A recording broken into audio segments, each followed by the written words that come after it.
Hello and welcome to the E14 Toybox. I'm your host Rob Wade, and this week I'm putting a team together. This is the part where it's supposed to wipe.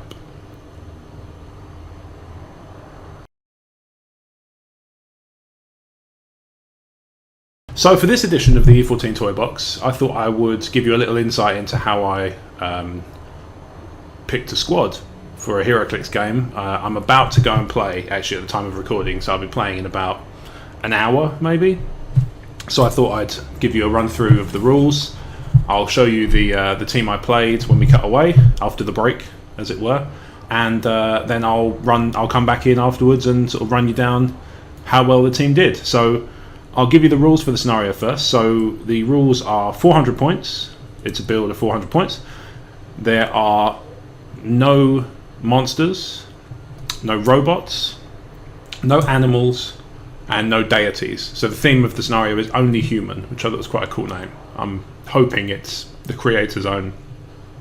So the other rule is if they're a flying, I was about to say Pokemon, but they're not Pokemon, are they? If they're a flying character, then they're grounded for the purposes of the game, and you have to have a minimum of 3 pieces in your force. So obviously there's lots of considerations there. Do you go with 3 regular kind of hitters? Do you go with 1 really big powerful piece and a couple of weak ones, or do you go with 4 pieces of kind of moderate to, do you go more? Do you not make use of your movement allowance by having too many more characters than you can move in a turn? These are all considerations that people can go for. I've chosen my squad, and now it's time for you to find out what I chose. So enjoy that. Right then, so let's have a look at the figures I've chosen for this 400 point force. Let's start with the lowest points first. So, first things first, I've chosen Signalman. So he's a Trinity War piece. This is his card here. You can see 50 points, he's quite low. He's got some interesting powers nonetheless. He's a common figure. Not really a lot to say about him. He kind of looks alright. He's pretty good sculpt. He's an absolute swine to get out of the case, but other than that, he's pretty cool. And then I'm going to go for the next points up. So this one's a bit more interesting for me. I haven't played with this figure, although I've used one like it. So it is Felix Faust. So it's Felix Faust. I picked him up on eBay a little while ago. Other auction sites are available. I don't know, actually, are they? They probably are.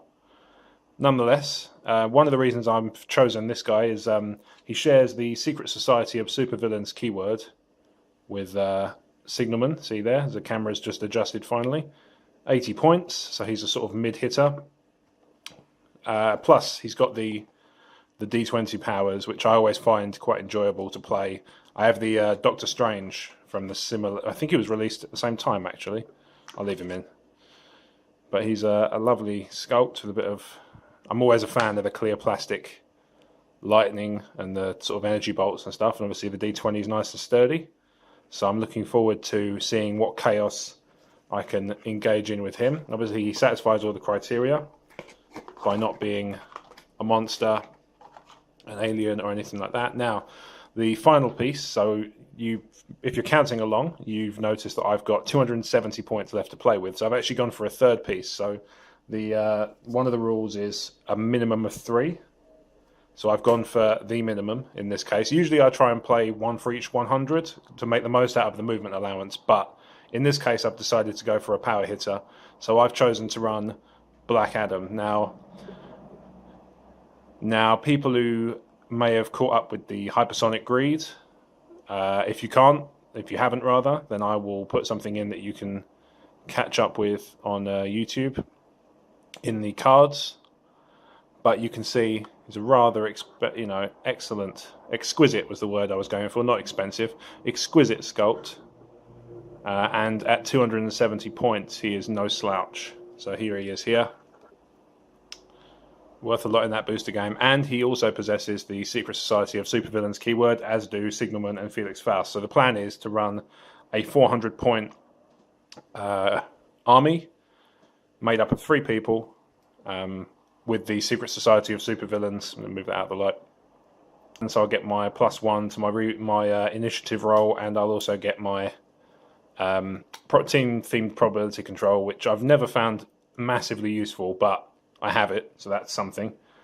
So I'll let you know how I get on in the outro, I guess, or later on in the same video. Maybe from the same angle, maybe from a different angle. Who knows?